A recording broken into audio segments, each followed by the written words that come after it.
வணக்கம் உறவுகளை, மீண்டும் மற்றொரு உறவுகளின் சங்கமம் நிகழ்ச்சியில் இந்த வாரத்தின் முதல் நாளில் உங்கள் அனைவரையும் நேரடியாக சந்திக்கின்றோம். இந்த நிகழ்ச்சி தயாரிப்பில் என்னோடு கலந்து கடமையாற்றும் நண்பர் பாலசுரேஷோடு உங்களை சந்திப்பது NT ஜெகன். கலை தொடர்பாக இன்று ஒரு அலசல் நாம் நிகழ்த்துவதற்கு வருகை தந்திருக்கின்றோம். கலை என்பது இன்றைக்கு சமூக வாழ்விலும் பொதுவாகவே எல்லா இனத்தினருக்கும் பொதுவான ஒரு விடயமாகும்.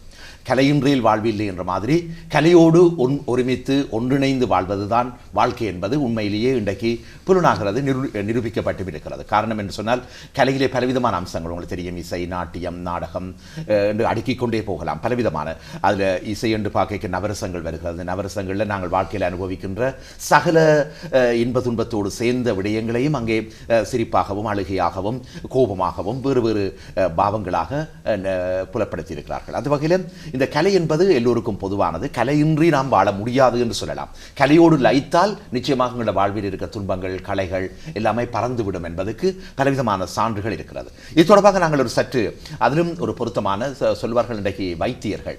நாங்கள் நினைக்கிறது ஒவ்வொரு துறையில் ஈடுபட்டவர்கள் தான் உண்டு, தன்னுடைய தொழில் உண்டு, அல்லது தொழிலேயே மிகுந்த நெருக்கமான ஈடுபாட்டோடு வாழ்கிறார்கள் என்று. ஆனால் இல்லை என்பதை ஒரு சிலரும் நிரூபித்துக் கொண்டு வருகின்றார்கள். அந்த வகையிலே இந்திய தமிழக மகனாக இருந்து இன்றைக்கு புலம்பெயர் நாடுகளில் குறிப்பாக பிரித்தானியாவிலே புகழ்பெற்ற மருத்துவமனைகளில் ஒரு மருத்துவ நிபுணராக பணியாற்றுகின்றார். அது மட்டுமல்ல, இன்றைக்கு பல தேசங்களுக்கும் அமெரிக்கா உட்பட தேசங்களில் சேர்ந்து தனது வைத்திய ஆய்வுகளை செய்கிற நேரம் இவர் கலையில் ஈடுபடுகின்ற தன்மை என்னை வியந்தது. இவ்வகையான அது மட்டுமல்ல, இவர் மட்டுமல்ல, இவரோடு சேர்ந்த ஒரு குழுவினர் பக்தி மாலை என்ற தொனிப்பொருளில் ஆங்காங்கே பலவிதமான விழாக்களை நடத்தி வைத்திய நிபுணர்கள், எல்லாரும் ஆண்களும் பெண்களுமாக தங்களை ஈடுபடுத்திக் கொள்வது எதற்காக என்ற ஒரு எண்ணம் எனக்கு தோன்றியது. மருத்துவ நிகழ்ச்சிக்கு வந்தபோது இவருடைய ஈடுபாடு என்னை கவர்ந்தது. அந்த வகையில் நான் அழைத்திருக்கின்றேன். ஏற்கனவேயும் அவர் பல தடவைகள் நம்மோடு கலந்திருக்கின்றார். ஒரு சிறந்த வைத்திய நிபுணராக வருகை தந்திருக்கின்றார். அது மட்டுமல்ல, மயக்க மருந்து வைத்திய நிபுணராகவும் மற்றும் வலி நிவாரணங்கள் தொடர்பான சிறந்த கன்சல்டனாகவும் விளங்கும் டாக்டர் ரவி ஸ்ரீனிவாஸ் அவர்கள். ஆனால் இன்றைக்கு அவர் ஒரு வைத்தியராக இல்லாமல் ஒரு கலைஞராகவே நாங்கள் அவரை சந்திப்போம். கலைஞனை அழைத்துக் கொள்கின்றோம். வணக்கம் டாக்டர் ரவி ஸ்ரீனிவாஸ் அவர்களே. வணக்கம் ஜெகன். இது போன்ற தொடக்க உரைக்கு நன்றி. நீங்கள் கூறுவது போல எந்த ஒரு மனிதனுக்கும் இயல், இசை, நாடகம் இது போன்றதை இதோடே இருக்க வேண்டியது மிகவும் அவசியம். அது மருத்துவனாக இருக்கலாம் அல்லது பிற தொழில்களில் இருக்கலாம். இது இருக்க வேண்டியது அவசியம் என்பதால் இதை தொடங்கினோம். இதனால் நம்ம பலதரப்பட்ட விஷயங்களை பற்றி இன்றைக்கி நம்ம உரையாடலாம். நிச்சயமாக. அதுபோல் முதல் நான் உங்களை கேட்பது, இன்றைக்கு உங்களோட இந்த மேடை நிகழ்ச்சிகளில் உங்களை மறந்து இந்த கலைகளில் நீங்கள் லயித்து நாடகமாக இருக்கலாம், வேறு வேறு துணிப்பொருளில் உங்களோட அம்சங்களை படைத்திருக்கிறீர்கள். முதலிலே உங்களுடைய நெருக்கடியான தொழிலுக்கு மத்தியில் அல்லது இவையெல்லாம் நீங்கள் செய்கின்ற வேலைகள் சாதாரணமானவை அல்ல, ஒரு ஆய்வுக்கு உட்படுத்த வேண்டிய, ஆராய்ச்சிக்கு உட்படுத்தப்பட்ட வேலைகள். எனவே அவற்றிலிருந்து நீங்கள் விடுபட்டு இந்த கலையில் நீங்கள் லயிப்பது, அதுக்கு ஈடு கொடுக்க முடிஞ்சதா உங்களால்? இதில் சொல்லப்போனால் இது நீங்கள் நல்ல கேள்வி இது. அதாவது முதல்ல தொடங்கும் பொழுது மிகவும் கடினமாகத்தான் இருந்தது. சொல்லப்போனாக்க எனக்கு இந்த கலை ஆர்வம்ங்கிறது கல்லூரி நாட்கள், இப்போ பள்ளி நாட்கள், கல்லூரி நாட்களில் உண்டு. இருந்தாலும் படிப்பை தவிர, படிப்பு போக மீதி நேரம் இருந்தால் இதில் செயல்படலாம். அதை தவிர கிரிக்கெட் ஆர்வம் அதிகம். அது போக மீதி இருந்தால் செய்வதற்கு, அதனால் அவ்வளவாக போகவில்லை. அதற்கு பிறகு இந்த நாட்டிற்கு வந்த பிறகு பார்க்கும் பொழுது இங்கே நமக்கு வேலை, அதை தவிர நாம் வீட்டில் செய்ய வேண்டிய வேலை, அதாவது வேலைங்கிறது அலுவலகத்தில் செய்யும் வேலை தவிர ஊரில் இருந்தால் நமக்கு சில வேலைகளை வேறாவது வேலையாளியை வைத்து செய்து கொள்ளலாம். அந்த வேலையும் நாம் இங்கு தான் செய்ய வேண்டும். அதாவது அதுவும் சேர்த்து பார்த்து அதிலும் மீதி இருந்தால்தான் செய்ய முடியும். நல்ல வேளையாக எனக்கு வீட்டில் என்னோட மனைவி மிகவும் உறுதுணையாக இருப்பதால் என்னால் இது போட்டு செய்ய முடிந்தது.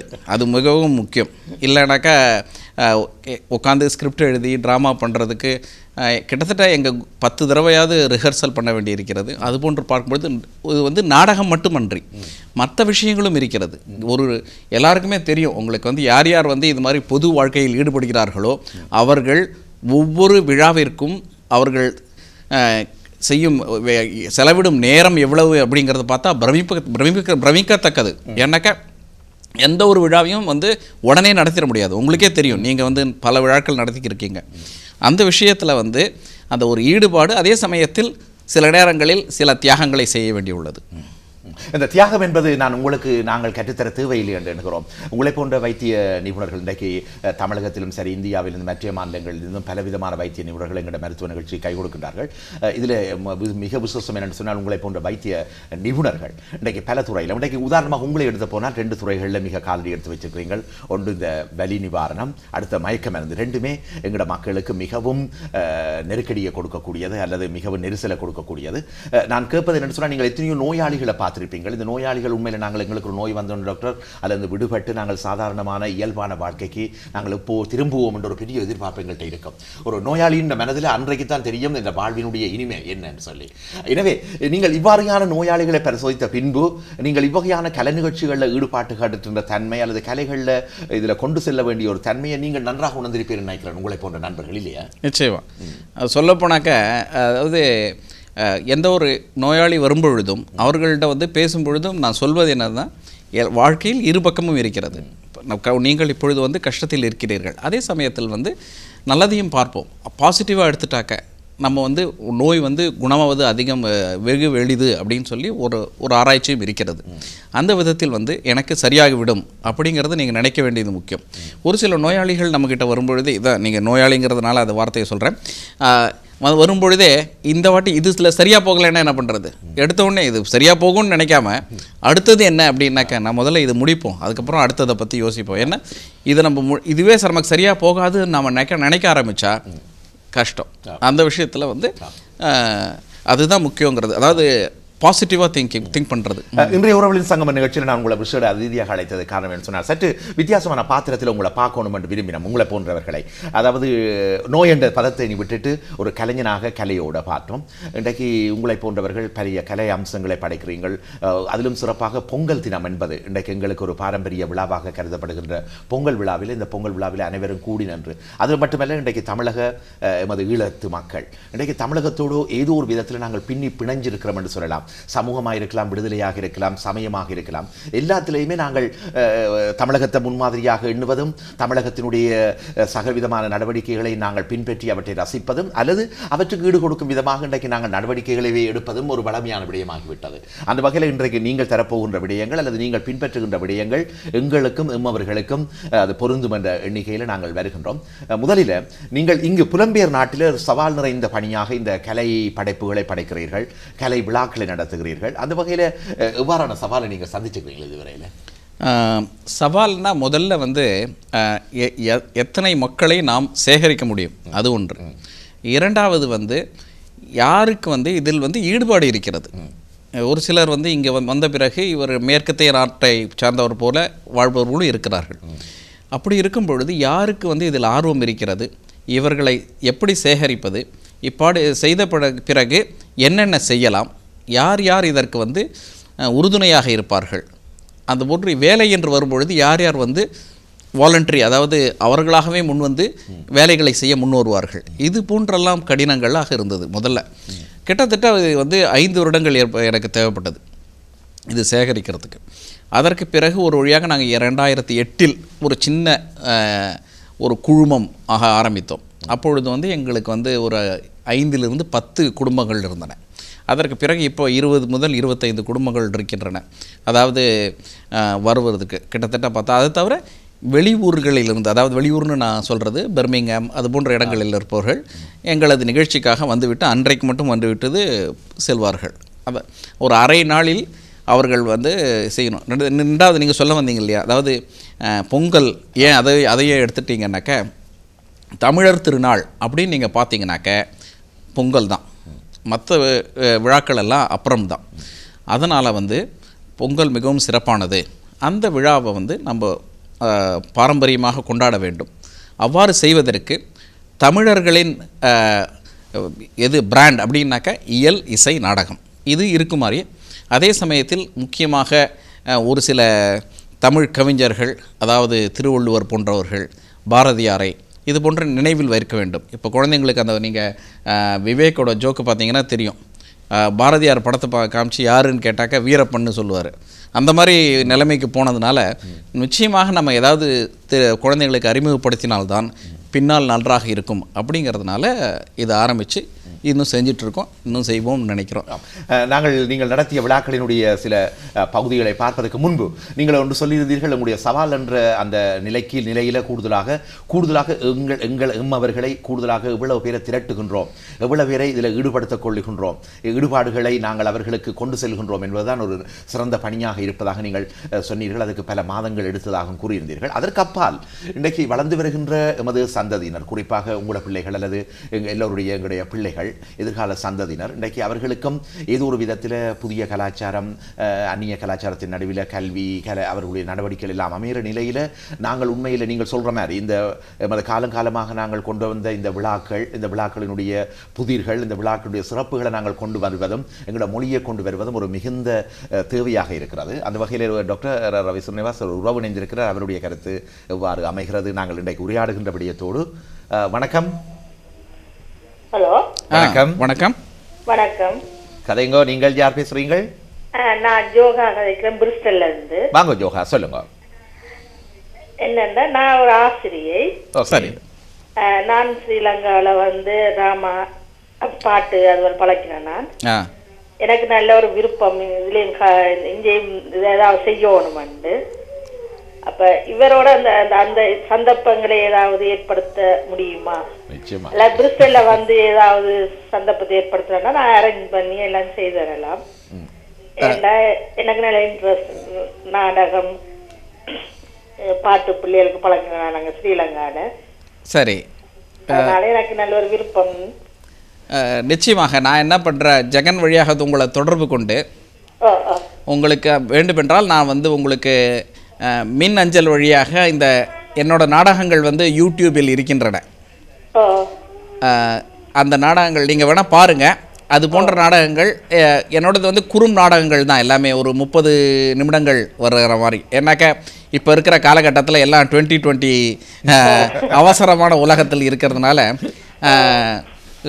30 நிமிடங்களுக்கு மேலே பார்ப்பாங்களான்னு தெரியல. அதனால் 30 அது போன்று இருக்கிறது. 2 காரணங்கள் இருக்குது. முதல்ல அதை பாருங்கள், அது உங்களுக்கு பிடிச்சிருந்ததுன்னா நிச்சயமாக வரும் காலங்களில் பிரிஸ்டலில் தாராளமாக பண்ணலாம். நீங்கள் உங்களோட இன்ட்ரெஸ்ட் எதுவும் இருக்கிறதுனா கூட அதை இதில் கான்ட்ரிபியூட் பண்ணிக்கலாம். அதில் நீங்கள் பின்பு சகோதரியை தொடர்பு கொள்ளுங்கள். நாங்கள் உங்களுக்கு மின்னஞ்சல் முகவரியை தருகிறோம். எனவே மின்னஞ்சல் மூலம் நீங்கள் தொடர்புகளை பேணினால் நீங்கள் சொல்லுங்கள். சொல்லுங்க உங்களுடைய மின்னஞ்சல். இப்பொழுது இல்லை, நீங்கள் பின்பு எமது கலையகத்தோடு தொடர்பு கொள்ளுங்கள். நீங்கள் இதே தொடர்பு கொண்ட இலக்கத்தோடு இந்த நிகழ்ச்சி முடிவடைந்தும் தொடர்பு கொள்ளுங்கள். நான் உங்களை தருகின்றேன். நன்றி ஜோகா. நன்றி. இப்பொழுது பார்த்தீர்களா, அந்த ஒரு கலையை பற்றி நாங்கள் கதையை உரையாட தொடங்கின உடனே அந்த கலையில் ஈடுபாடு கொண்டவர்கள் அந்த காந்தம் போல கவருவது போல இல்லையா? இதுதான் ஜெகன் போன்றவர்களோட நான் சேர்ந்திருப்பதோட பாக்கியம். அதாவது ஒரு சின்ன விஷயம் அதை அப்படின்னு நான் நினைக்கலாம். இதனால் மக்கள் ஆர்வம் உள்ளவர்கள் இது போன்று செய்யலாம் போல இருக்கிறது. இப்போ எங்களை பார்த்துட்டு ஜோஹா போன்றவர்கள் பிரிஸ்டலில் இது போன்ற அமைப்பை உருவாக்கலாம், அங்கேயே ஒரு நாடகங்களை நடத்தலாம். இதுக்கு நம்ம ஒரு ராமருக்கு ஒரு அணில் உதவிய போது ஒரு சிறு தூண்டுதலாக இருந்தோம் என்றால் அதுவே பெரிய விஷயம் அப்படிங்கிறது தான். நாங்கள் முடிந்தால் இப்பொழுது நீங்கள் நடத்திய நிகழ்ச்சிகளினுடைய ஒரு சில பகுதி காட்சிகளை பார்க்கலாம். கடந்த காலங்களில் நீங்கள் பல நிகழ்ச்சிகள், பக்தி மாலை என்ற ரீதியில் இந்த பொங்கல் விழாக்கள் பலவிதமான சிறுவர்களை உள்ளடக்கி அந்த பிள்ளைகளினுடைய கலை ரசிக்கக்கூடிய தன்மைகளை நாங்கள் வெளிப்படுத்தியிருந்தோம். பாப்பம் ஒரு முறை இருந்தால் கேட்கலாம். ஆமா, ஆஷிஷ் அண்ணா கிட்ட கேட்டா பதில் வருமே, அப்ப அவரை கூப்பிடலாமா? ஓ எஸ், ஆஷிஷ் அண்ணா, ஆஷிஷ் அண்ணா.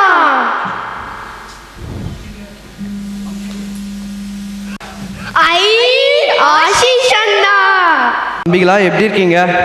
நல்லா இருக்கோம். எங்களுக்கு பொங்கல் பத்தி சொல்றீங்களா?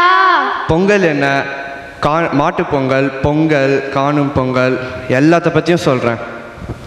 போகி பண்டிகை எது கொண்டாடுறோம் தெரியுமா உங்களுக்கு? போகி தான் பொங்கல் விழாவோட முதல் நாள். இந்த நாள் இந்திரன் என்கிற ரெயின் காடுக்கு கொண்டாடுவோம். இந்த நாளில் வீட்டை சுத்தப்படுத்தி பழைய பொருட்களை கழித்து பழைய துணிகளை கொளுத்தி கொண்டாடுவோம்.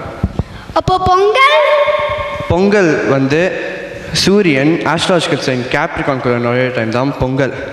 அப்போது சூரிய கடவுளுக்கு நல்ல ஹார்வெஸ்ட் வந்ததுக்கு நன்றி செலுத்துவோம். அரிசியும் வெல்லமும் சேர்த்து அதை சக்கரை பொங்கல் செய்து அதை கரும்பு தானியங்கள் மஞ்சளோட சூரிய கடவுளுக்கு படைப்போம். இந்த கிளிப்பிங் பார்க்கலாமா? பழசு போச்சு புதுசு வந்தது, குபு குபு என போகி வந்தது.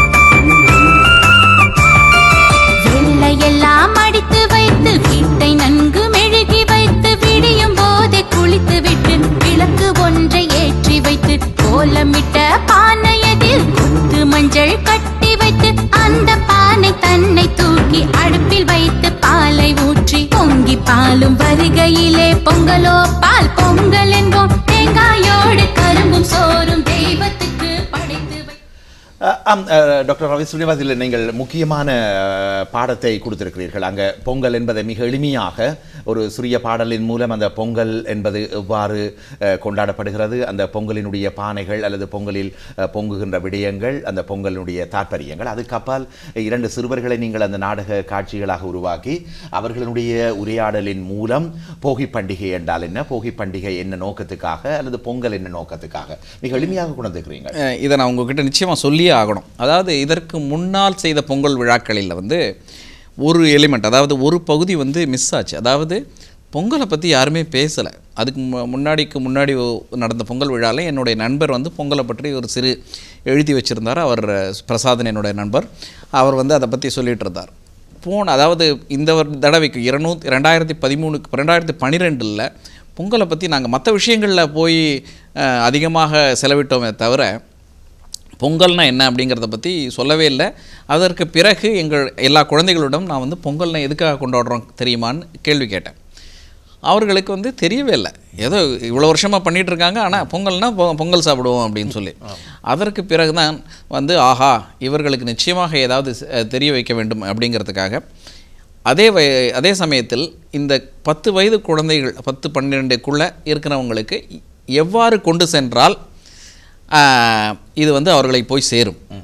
அப்படி பார்க்கும்பொழுது அந்த யூடியூப்பில் போய் நிறைய கார்ட்டூன்ஸ் பார்க்க ஆரம்பித்தேன்.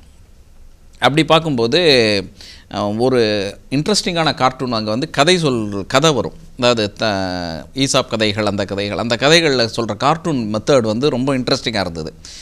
அதில் வந்து ஏதோ ஒரு மாமா அப்படின்னு வரும். அந்த ஒரு கான்செப்டை வச்சு இது ஸ்கிரிப்ட் எழுதினது தான். இது என்னோடய ஸ்கிரிப்ட் தான் அது. அதில் வந்து அது நடித்ததில் ஒருவர் வந்து என்னோடய பையன், சின்னவன். அதற்கு பிறகு அதனால தான் வந்து நல்லா தமிழ் பேசுகிற பசங்க ஒரு 3 பேரை சூஸ் பண்ணி அவர்களை வச்சு செஞ்சது. இதை பார்த்து வந்து இன்னும் நிறைய பேர் வந்து அடுத்த தடவை நாங்களும் அதில் சேரணுங்கிற மாதிரி ஆவலாக இருக்காங்க. மிக சிறந்த முறையில் இதில் நாங்கள் கொண்டு வர விஷயம் என்னென்னு சொன்னால், எங்களோட சந்ததியினர் மத்தியில் எவ்வளவு தூரம் நாங்கள் இதை எங்களுடைய கலாச்சாரத்தை புகுத்தலாம். நாங்கள் அந்நிய நாடுகளில் வாழ்கிறோம் என்று சொல்லிக்கொண்டு நாங்கள் அந்நிய கலாச்சாரத்தில் எங்களோட பிள்ளைகள் ஈடுபடியினம் என்ன செய்கிறது, எப்படி காப்பாற்றுறது என்று நாங்கள் கேள்விகளை கேட்டுக்கொண்டிருக்காமல் இதுக்கு பல வழிகள் உண்டு. இவர்களை போன்றவர்கள் இன்றைக்கு டாக்டராக இருக்கலாம். நாங்கள் டாக்டர் நாங்கள் டாக்டர் முத்திரப்படுத்திக்கிறோம். அவரும் ஒரு சாதாரண மனிதர். அவர்களின் மூலமாக, அவர்களுடைய அறிவாற்றல் மூலமாக நாங்கள் எப்படி வெளிக்கொண்டு வரலாம் என்பதை நாங்கள் சிந்திக்க வேண்டும். இன்றைக்கு ரவி ஸ்ரீனிவாஸ் அவர் கதைக்க துவங்கின உடனே ஒரு ஈழத்து பெண்மணி வந்து தானும் பிரிஸ்டலில் இருக்கிறேன், எனக்கு நாடகத்தில் ஈடுபாடு, நானும் ஊரில் நாடகத்தை ஈடுபடுத்தினான் நினைக்க அவர்கிட்ட இருந்து சில யுக்திகள் வரும் இல்லையா? நிச்சயம்.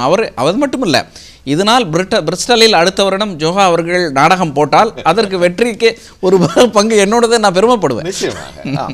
எனவே இதில் நாங்கள் 2 விடயங்களை கொண்டு வரலாம். ஒன்று, எங்களோட கலையை நாங்கள் அந்நிய நாடுகளில் அடையாளம் காட்டலாம், நாங்கள் யார் என்பதை அடையாளம் காட்டலாம் சிறந்த முறையில். அதற்கு அப்பால் எங்களுக்கு இல்லை மது ஈழ மக்களுக்கும் இந்திய தமிழக மக்களுக்கும் இடையிலான ஒரு நெருங்கிய உறவுகளை நாங்கள் மேலத்தேச நாடுகளில் பேணிக்கொள்ளலாம்.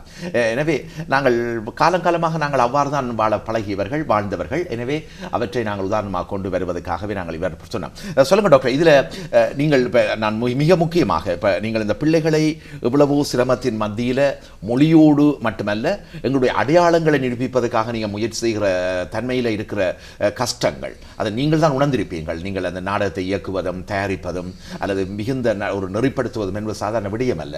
அதில் எவ்வளவு சிரமங்கள் எதிர்கொண்டீங்கள் நீங்கள் உண்மையில் பிள்ளைகள் அதை உணர்றதும் அல்லது பிள்ளைகள் அதில் ஈடுபடுத்தக்கூடிய? நிச்சயமாக ஒரு இந்த தடவை வந்து பார்க்கும் பொழுது ஒருவன் என்னுடைய மகன் என்பதால் நான் எப்படி வேணால் உருட்டி பரட்டி பண்ணலாம்.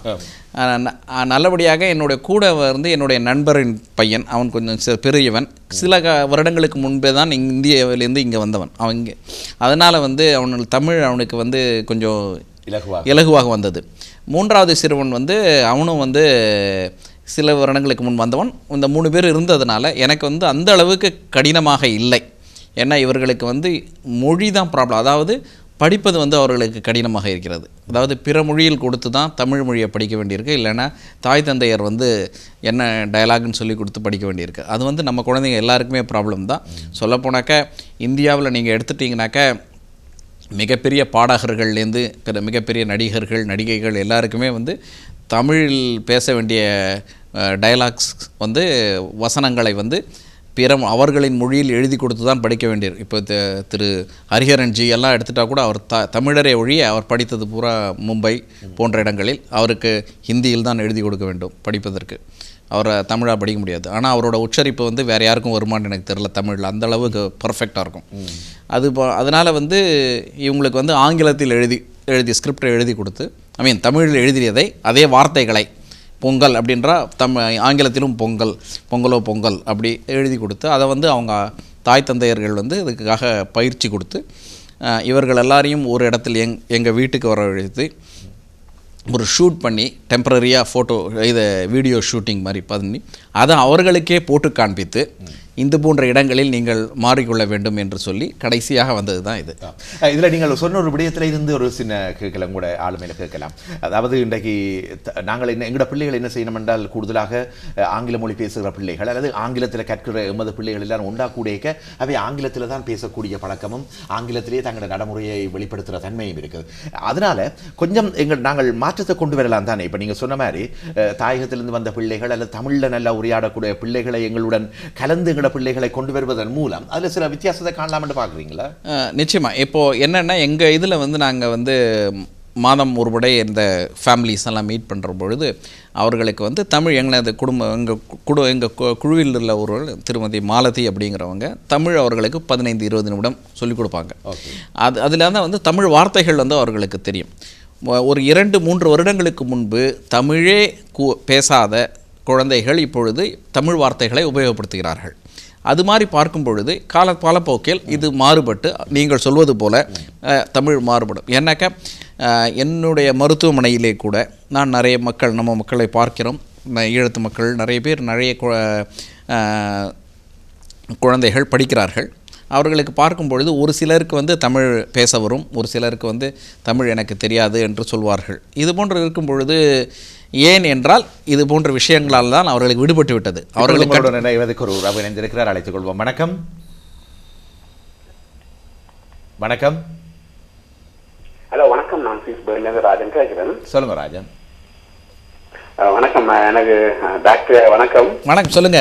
எனக்கு இந்த நாடகத்தில் ஈடுபாடுகள் இருக்கு. சரி. நான் வந்த காலம் தொட்டு சுவிஸ்ல ஒரு வருஷத்துக்கு ஒருக்க எங்கட ஆன்மீக பஞ்சம் மூலமா நாடகங்கள் போட்டுக்கொண்டு வரோம். நிச்சயமா. எனது நண்பன் நண்டன் ஜெயபாலன் அவர்களும் நாடகம் எழுதுகிறவர் எங்களுக்கு. நான் கலெக்டர் புரியுது, நல்லாவே புரியுது. அப்ப நாங்கள் வந்த ஆரம்பத்துல ஒரு நாடகம் நானும் எனது நண்பரும் சேர்ந்து எழுதியிருந்தாங்க. 20 நிமிஷத்துக்கு புரியாத பதில்கள் ஒரு நாடகம் எழுதியிருந்தாங்க. சரி சரி. அது வந்து இலங்கையிலிருந்து வந்த ஒருத்தர் வாய் பேச, அந்த போரினால் பாதிக்கப்பட்ட ஒருத்தர் வாய் பேச முடியாதவர் என்னென்று தன்னுடைய நிலைமையை விளக்குவார் என்று சொல்லி சுவிசில மட்டும் கிட்டத்தட்ட 13 முறை மேறி ஏறினாங்க. ஓஹோ, வந்து எல்லோரையும் அள வைத்த ஒரு நாடகம் வந்து என்ன, ஒரு கைக்கு தெரியாதவர் காது கேட்காதவர் வந்து புரியாது அவர் சொல்றது ஒரு நிலைமையில போட்டாங்க. தொடர்ந்து நாங்க நாடகம் செய்து கொண்டு வரோம். ஒரு வருஷத்துக்கு ஒரு நாடகம் தான் நாங்க செய்வோம். அதுக்கு என்ன நண்பன் நண்டன் ஜெயபாலன் என்றவர் தான் குருநகரை சேர்ந்தவர் கதை எழுதுவார். செய்து கொண்டு வந்தாங்க. பிறகு நான் தனிப்பட்ட முறையில பெற்றோர் என்ற ஒரு நாடகம் போட்டினான். சரி. தாயை மேன்மைப்படுத்தி இப்ப இளைஞர்கள் வலிதவரி போறாங்க என்றதுக்காக பெற்றோர் ஒரு நாடகம் போட்டினாங்க 2 வருஷத்துக்கு முதல். சரி. எனக்கு நாடகத்துல கொஞ்சம் ஈடுபாடுகள் இருக்கிற கூட தான் உங்களுக்கு கேட்கிறேன். நல்ல அதாவது எனக்கு வந்து இந்த நாடகம் வந்து நடக்கிறது போடணும், நிச்சயமா ஊர்ல நடக்கிறத நாடகமா போடணும். இப்போ ஒரு நாடகம் எழுதி கொண்டிருக்கேன் ஒற்றுமை என்று சொல்லி, ஓகே அது இன்னொரு நாடகம் எழுதி கொண்டிருக்கேன் மதமா மனிதமான்னு சொல்லி. நீங்க வந்து இப்ப மதம் வந்து சரியான நேற்று செய்தியில பார்த்து இலங்கையில சரியான மத பிரச்சனை மதம் என்று சொல்ல நான் வெறுக்கிறேன். நான் சமயம் என்று ஒத்துக்கொள்ளும், மதம் என்று சொல்ல அறிவுரை வெறுக்கணும். மதம் பிடிக்கிறது ஜானகிட்டார், அதான் இப்ப மனிதனுக்கு பிடிச்சிருக்கு. சரி, நிச்சயமா அது மதம்ங்கிற வார்த்தை மதமா மனிதமான ஒரு சொல்லே ஒரு நாடகம் எழுதி கொண்டிருக்கேன். எனக்கு இந்த உண்மையில வச்சுதான் நாடகம் எழுதணும் ஒரு ஆசை. நீங்க வந்து புத்தகங்கள் எதுவும் எடுக்கலுமா, அவங்க தரையிலுமா, உதவி செய்யணுமா? புரியல, நீங்க கடைசியா கேட்டது புரியல. அதுக்கான தகவல்களை அடங்கிய சில தடயங்களை தர முடியுமான்னு கேட்டார். ஓ நிச்சயமா, நான் வந்து உங்களுக்கு சொல்ல வேண்டியது, நீங்க வந்து அருமையா வந்து ஒரு சீரியஸான விஷயங்கள்ல வந்து அற்புதமா படைக்கிறீங்க. உங்களோட படைப்புகள் எல்லாம் பார்த்தீங்கன்னாக்க வாழ்க்கையில் பாதிக்கப்பட்டவர்களை மற்றவர்களுக்கு எடுத்துக்காட்டுகிறீர்கள். நீங்கள் கண்ணாடி போல நீங்கள் இருக்கீங்க. அதே சமயத்தில் கொஞ்சம் ஹாஸ்யமும் சேர்ந்திருந்தால், நீங்கள் கமலஹாசனை பார்த்தீங்கன்னா மைக்கேல் மதன காமராஜன் பண்ணுவார், ஒரு விஸ்வரூபம் பண்ணுவார். ஸோ டோட்டலி டிஃப்ரெண்ட்டாக, அதாவது அந்த ஹாஸ்யமும் கலந்துருந்தாக்க அதில் நல்லாயிருக்கும். அடுத்த கான்செப்ட் நீங்கள் வந்து ஒரு சிரிப்பாக காமெடி இருக்கிற மாதிரி எழுதிங்கனாக்கா அதுக்கும் நல்ல வரவேற்பு இருக்கும். அதை பற்றியும் நீங்கள் யோசிக்கலாம். ராஜன், நீங்கள் பின்பு நீங்க சொல்ற விளங்குது. ஆனா எனக்கு வந்து என்னன்னு தெரியல, கூடுதலா அந்த பெண்களை நாடகம் கவரணும். பெண்களை அப்ப கொஞ்சம் அழகு. எந்த நாடகத்துல 6வது ஒரு கட்டாயம் சாவாங்க, அப்பதான் நாடகம் எழுதுறது. நீங்க வந்து தமிழ் டிராமா, தமிழ் சினிமால புத்தகங்கள் வந்து எடுக்கணும்னு ஒரு வழி சொல்லிங்களா இருந்தால் உதவியா இருக்கு. நிச்சயமா ராஜன், நீங்கள் நிகழ்ச்சி முடிவடைந்ததும் எமது இதே இலக்கத்தை கூப்பிடுங்கள். நாங்கள் ஒரு மின்னஞ்சல் முகவரி தருகிறோம். திரும்பி நீங்கள் எமது வைத்திய நிபுணரோடு தொடர்புகளை பேணி இந்த கலைக்கான அம்சங்களை தேடலாம். நன்றி உங்களுக்கு நன்றி. நான் நினைக்கிறேன் உறவுகள் டாக்டருடைய ஒரு வைத்திய அதுதான் நாங்கள் வேணும். இப்போ என்னென்னு சொன்னால், நாங்கள் ஆளுமை கொண்டவர்கள் எல்லாரும் அந்த திசையில் போய் அந்த திசைக்குள்ளேயே நாங்கள் முடங்கி போகிறோம். இன்றைக்கு அவைக்கு ஒரு ஆச்சரியமாக இருக்க மாட்டேன். இந்த வைத்திய நிபுணர் இந்த இவ்வளவு ஒரு பிரபலமானவர், இவ்வளவு துறைகளில் ஈடுபடுறவர், இவர் வந்து கலைகளில் சிறுவர்களையும் எங்களுடைய எதிர்காலத்தை நாங்கள் இப்போ அதைத்தான் இந்த இடைவெளி கொண்டு வர போகிறோம். என்னென்னு சொன்னால், நாங்கள் இருக்கிற இந்த தகுதி கொண்டவர்கள், இந்த கலையோடு ஈடுபாடும் கலையை அறிந்தவர்களும் அல்லது கலையில் ஆற்றல் கொண்டவர்களும் இப்பொழுது இந்த நூற்றாண்டில் அல்லது இந்த காலப்பகுதியில் நாங்கள் எங்களோட அடையாளங்களை இந்த புலம்பெயர் நாடுகளில் செய்கிறோம். இதற்கு அப்பால் எங்களுடைய இறப்புக்கு பின்பு அல்லது எங்களோட மறைவுக்கு பின்பு யார் இதை பொறுப்பெடுக்க போகிறார்கள் என்ற ஒரு பெரிய கேள்வி. நிச்சயமா அது இந்திய சமூகத்தில் இருக்கலாம், எங்களுடைய சமூகத்தில் இருக்கலாம். யார் முன்னெடுக்க போயிடும்? எங்களோட பிள்ளைகள் இதை தலைமை தாங்க போறார்களா? இந்த கலை அம்சங்களை இவர்கள் இவ்வகையான நாடகங்களை தயாரிக்க போறார்களா? அல்லது இந்த பொங்கலை தொடர்ந்தும் பொங்கலினுடைய பாரம்பரியத்தை கொண்டு செல்ல போகிறார்களா என்ற ஒரு கேள்வி இருக்குது. டாக்டருடைய கேட்போம், இதற்கு என்ன வகையான கலை ஆக்கங்களை நாங்கள் செய்யலாம் இதில் என்பதை பயின்று கொள்ளும். சிறிய இடைவெளியை தொடர்ந்து சந்திப்போம்.